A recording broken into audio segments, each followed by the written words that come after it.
गोडी लागो मज गुरुवारी बाबा सांगतात, ज्या वेळेस भगवान रामचंद्र प्रभू या ठिकाणी वनवासाला गेले आणि वनवासाला गेल्याच्या नंतर सीता मातेचं या ठिकाणी हरण झालं. हरण झाल्याच्या नंतर सीता मातेचा शोध घेत घेत त्या ठिकाणी समुद्राच्या काठावरती आले. समुद्राच्या काठावरती आले आणि पलीकडे जाण्यासाठी मार्ग नाही म्हणून रामचंद्र प्रभूंनी एक युक्ती शोधली आणि प्रत्येक असणाऱ्या दगडावरती या ठिकाणी राम लिहिलं आणि तो राम नावाचा दगड या ठिकाणी पाण्यामध्ये टाकला. पाण्यामध्ये टाकल्याच्या नंतर आश्चर्य असं झालं की ते दगड या ठिकाणी पाण्यावरती तरंगायला लागले. दगड पाण्यावरती तरंगायला लागले आणि रामचंद्र प्रभूंनी या ठिकाणी सेतू बांधला. त्याला काय म्हणतात?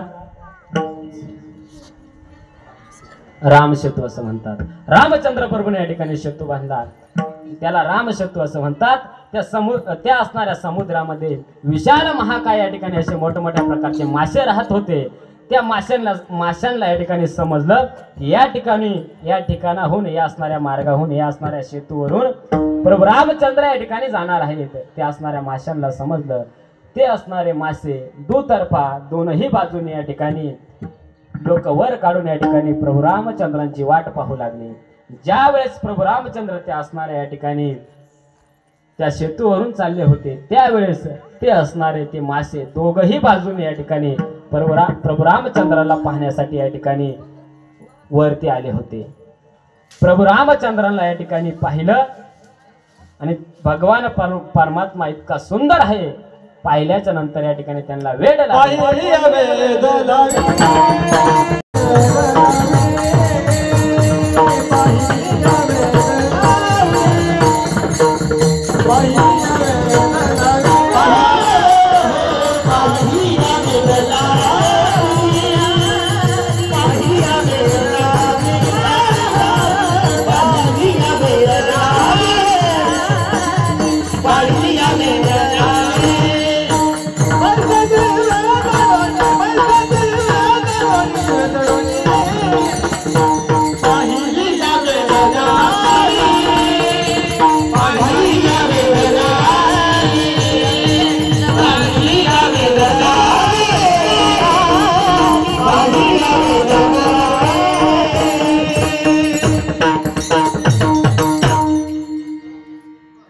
त्या असणाऱ्या माशांनी भगवान प्रभू रामचंद्रांचं या ठिकाणी स्वरूप बघितलं. ते असणारं सगुण रूप बघितलं आणि बघितल्याच्या नंतर त्या असणाऱ्या माशांना या ठिकाणी त्यांची असणारी अवस्था या ठिकाणी पाषाणवत झाली.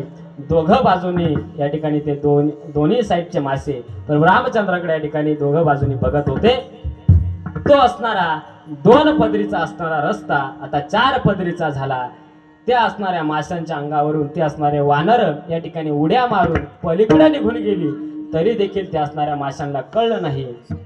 का कळलं नाही तर त्या असणाऱ्या माशांचा देह भगवंताच्या असणाऱ्या स्वरूपाची गोडी लागल्यामुळं या ठिकाणी पाषाणवत झाला. ज्ञानोबराय म्हणतात, तैशी तुझी गोडी लागो माझ विठ्ठल विठ्ठल.